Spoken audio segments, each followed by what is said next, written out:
free for all.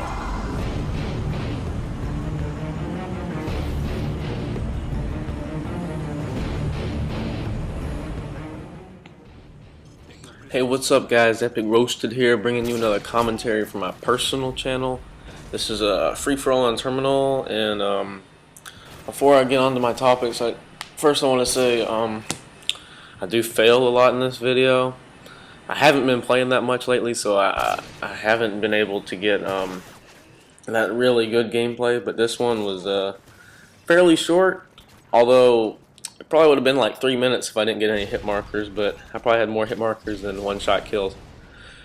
But you know what you're going to do about it. Now, I know in my last commentary, the one that went up on EPiCSnipers, you may have seen it or not, I talked about trick-shotting and my views on it. So you guys probably all know that I disagree with the concept and how everybody else can get so successful by doing the same thing over and over again. Because there's a bunch of trick-shotting teams that have gotten partnerships, and I've even seen one trick shot team with 400 subs get a partnership. I don't understand. Now this commentary, I'm going to really talk about, because I had a suggestion to talk about competitive sniping, because, well, this channel was originally a competitive sniping team. Car 98 was a team that I did with some of my friends. And I mean, it was probably one of the most fun times back when competitive sniping wasn't about rankings or who won or lost. And I'll kind of explain that in a minute, which is kind of ironic because I created the first rankings channel. But all right, let's skip back to Call of Duty 4. And oh, what do you know? Another hit marker.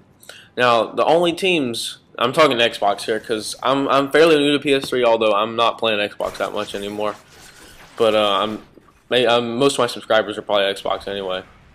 Now, if I skip back to Call of Duty 4, and the only teams was the original Optic competitive team, Exile, Rage, Morph, and probably, yeah, XGen.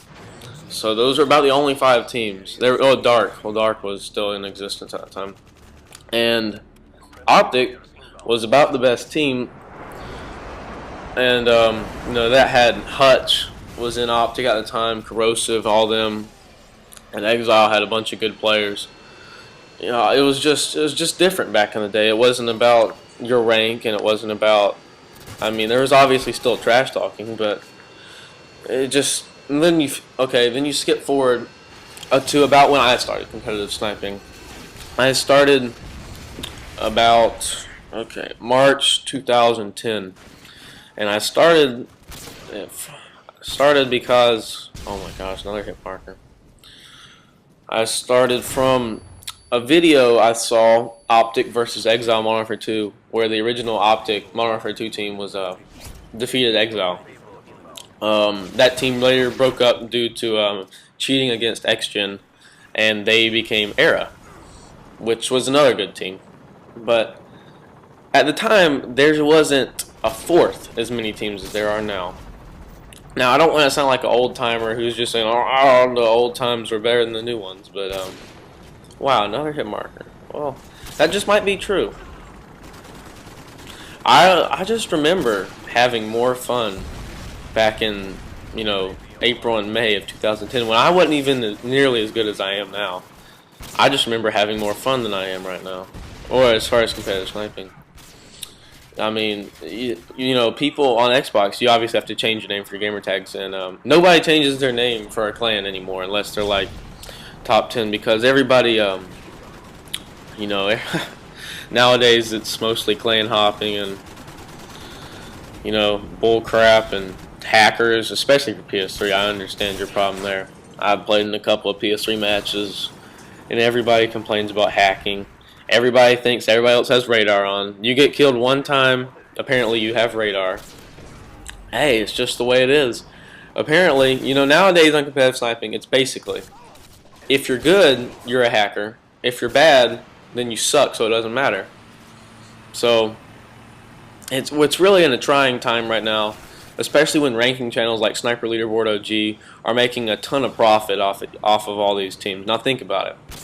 Sniper Leaderboard now has a Sniper Leaderboard. There's two channels, ranking channels that have partnerships, and that's Sniper Leaderboard and I believe the EU Xbox one. I don't know what it is. Now, and Sniper Leaderboard has about 25,000 subs. Sniper Leaderboard OG gets probably 15,000 views a day, and from what I know through partnerships, you can get about 250 a day. $2.50 per 1,000 views. And if they're making that much money, plus all those links they have in their videos, they're making a ton of money just off you. But I still think competitive sniping can go in the right direction. We just have to fix it ourselves. It's more about the community than Sniper Leaderboard or community channels, but that's what we need to do for the community.